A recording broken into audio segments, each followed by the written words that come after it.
is quite weird for me because I've been doing these meetings for about 4 or 5 years now and haven't actually presented at one for a while, so it's quite odd. So I'm Andrew Gilbert from University of Surrey, and I did this work as a postdoc with, obviously with Adrian and also John Conomos, and in collaboration with Marco over there at the university. And you've had a good intro already from Adrian earlier on, and the whole point of this work is that I'm trying to do volumetric performance capture, but I'm using a minimal number of camera viewpoints.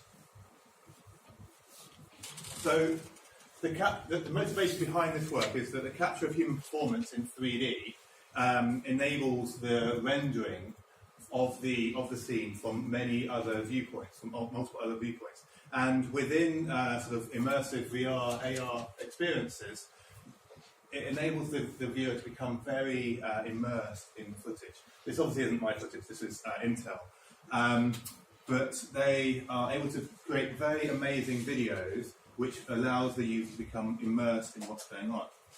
And likewise, other companies such as Microsoft have produced this sort of volumetric capture studios, as you can see here. And this produces amazing results, as you'll see in a sec.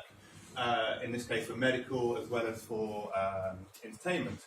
The issue with it is that each one of these has got like sort of 10, 20 odd cameras on it, and it's great, but we've got say 100 odd cameras there. It's not a scalable solution for when you've got issues with costs or rigging overheads, and so therefore the whole point of this work is to try and produce the same kind of quality and performance, but using a far smaller subset of cameras.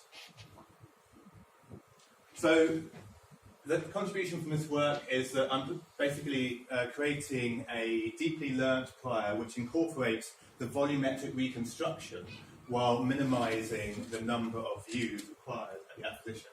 And to do this, I used a symmetric convolutional autoencoder architecture. And this is coming from an inspiration of super resolution and denoising, because you can think of the same kind of idea. In super resolution, you upscale an image, and you get noise, and you get phantom artifacts, and you get noise, and also with noise denoising as well. And you get these artifacts on there. And the whole point of this work is that I'm trying to get rid of those same kind of issues as well. And the output of this is that you can then extend the work to low camera count stages and also prosumer kind of use cases where you've only got, say, 3 or 4 cameras. So the pipeline that we have is that we have our multi-view video going in. We only have a couple of camera views, or 4 sometimes, and this produces a very coarse PVH or probabilistic visual hull. And as Adrian said, you can see that we've got phantom limbs, we've got ghosting going on, and it's very blocky as well, because ultimately, when you're doing a PVH generator, normally you have as many camera views as you can. We've then got our model in the middle, which is a symmetric hourglass or encoder-decoder network, and one really important thing with this network is we've got these skip connections in there, because the skip connections are there to pass through some of the fine detail which otherwise would be lost in the latent space in the middle, which is very small. At the other end, you've got a high fidelity PVH which comes out, and you can then mesh it and then retexture it, and you get a nice video at the end. So let's go through each of the stages in turn. So the first stage is that we're creating our coarse probabilistic visual hull. So this is a geometric proxy which is constructed from the multi-view video. But obviously, as we're only using 2 or 4 cameras, as we're only using 2 or 4 cameras, we get a very blocky and bad reconstruction. To generate the PVH, we basically decimate the capture volume into sort of 5mm voxels, and each one of those voxels is assigned a probability of occurrence based on the background maps, which are the input to the system. And normally you'd have sort of 360 or so arrangement of these maps, and you get a very nice smooth PVH, but in this case you get all of the bits going on, like you can see here. So you've got multiple limbs, because we only got 2 camera views to go on. And so you can see this is probability of occurrence, so red means that it's definitely very likely to happen, and green and orange is less so. And so the idea of going from this to this based on our source footage that we have. So the volumetric autoencoder that we are using is there to learn a feature representation of the PVH via a series of 3D convolutional layers in an hourglass configuration. As I said, one of the key things that we have a couple of skip connections in, and these are really important because they pass through that fine detail, which is exactly what we're trying to maintain and develop as part of this. Because in image restoration tasks, they found that these networks can suffer from performance degradation, and the image detail, the high frequency detail, can be lost, especially due to the compact latent feature representation in the middle. And it's also separated by this work because we've got an extra dimension because we're doing stuff with volumes. If anyone's done any work with 3D convolutions, it's the amount of both training and data required to do this kind of work is hard compared to just doing stuff in 2D. And the skip connections are absolutely critical to that. Another thing related to this is that, as is done with super resolution, you're not training over the whole volume at the same time. You're doing patch-based, patches are being fed in. So only small patches are fed in rather than the whole volume because you've got memory constraints and also to generalize the data better. So it's an end-to-end mapping of the volumetric data, going from that to some nice result at the other end. And it's just trained with SGD and minimizing a mean squared error against the ground truth. The ground truth being a sort of 8-camera representation of the PVH. And for this data, we trained over about 100,000 unique training volumes using a dataset called Capture. Once we've gone through and we've got our much nicer and high fidelity PVH, we can also then mesh it and retexture it to get that sort of that 4D effect that we're looking for, which is basically moving 3D. And so the PVH is converted into a vertex and face-based mesh, and using marching cube algorithm, and then we can texture the mesh using a sort of black box approach by Casas, where basically it synthesizes virtual camera views by compositing the appearance sample from the closest camera views, and then that gets the nice image at the bottom. So to do this work, we tested a number of data sets, so going from the sort of pose estimation data sets on total capture and human 3.6 through to the 4D 3 viewpoint rendering data sets on the right-hand side.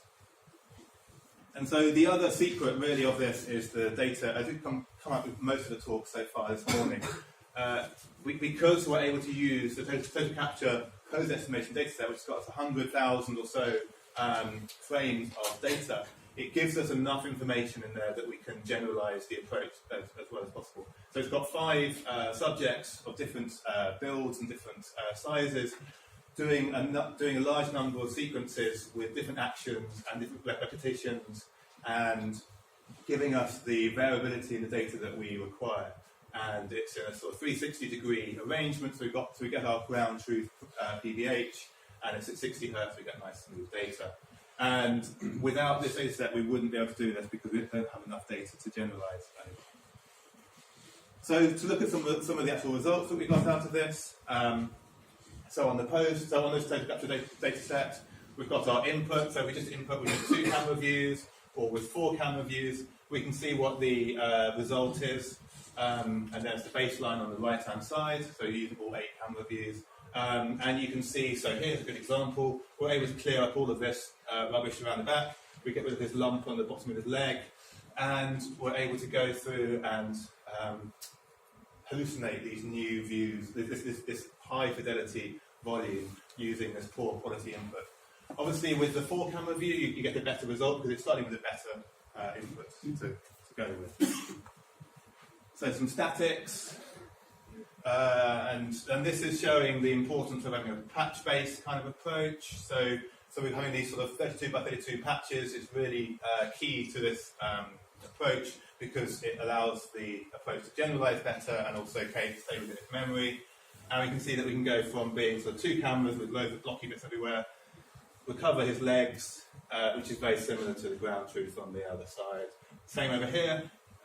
It's obviously we're in a 2D flat form, so from the other angles it probably looks reasonable, but from this direction it's very hard to work out how you would get that down to the ground truth on the other side. So that works quite well on the sort of data set that we trained it on. So that's fine, okay, great. So we just passed it through and it came back out the other side. One of the really exciting things from this is that it also works on other data. So this is using another pose estimation data set called Human 3.6, and we've used this data set for human pose estimation, and we've always struggled with it because the 4 cameras are quite low, they're in the 4 corners, and this is what the input PVH from the approach, like using all the 4 cameras and the PVH coming in to our pose estimation, has always been not very great. We've got multiple legs and bodies and everything all over the place, and this has really made it a challenge. And so instead, what we're able to do is use our model from photo capture and just feed our input PVH into HIT from here, and we're able to get this much improved PVH out of the other end, which you can see we've lost our multiple legs. We've got a smoother kind of body going on. We've only got one arm. We're not missing parts of our legs anymore, and this is quite a useful thing in the fact that we're able to generalize the data across to different data sets. Okay, so we've done that kind of stuff, and let's have a look and see how we can do our 4D character reconstruction as well. So we've got our PVH again from the 8 cameras that we need to use a subset of 2 neighbouring views, so just two of the 8 cameras.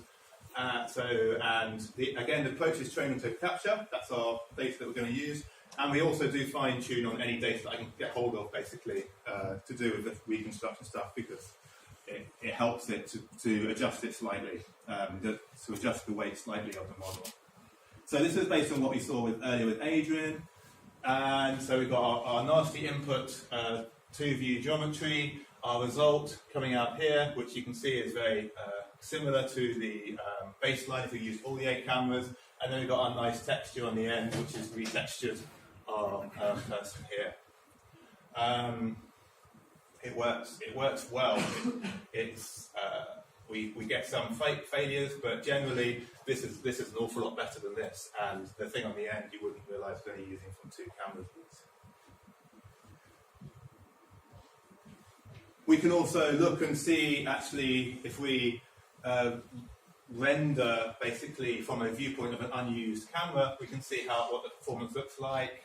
And so we've got a still frame. This is what the view is in our proposed approach, and this is then using sort of the classic all the 8 camera views and what you get. And you can see there's not much difference in error. If anything, sometimes we actually it's just on the edges. It's not a big deal.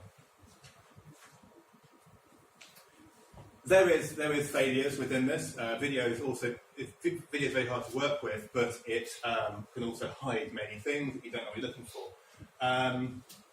The failure cases are generally due to, so we sometimes miss the end of our arms. So it's very good at eroding and getting rid of all that sort of blocky stuff, but it can sometimes go too far and miss the ends of our extremities.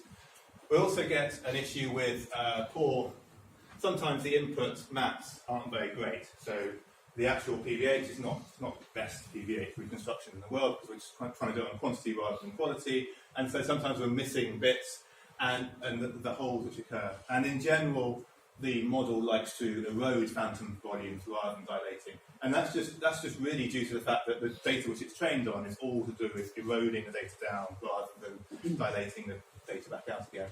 And then you also get reconstruction errors due to incomplete removals, and so you get phantom body parts in places which shouldn't be.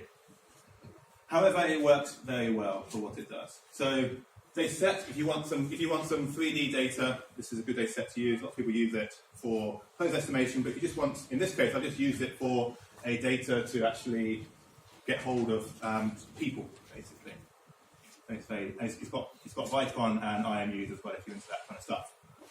So, in conclusion, this work is there to develop high fidelity 3D models, but only using 2 or 4 camera views, using this deep representation prior to the autoencoder.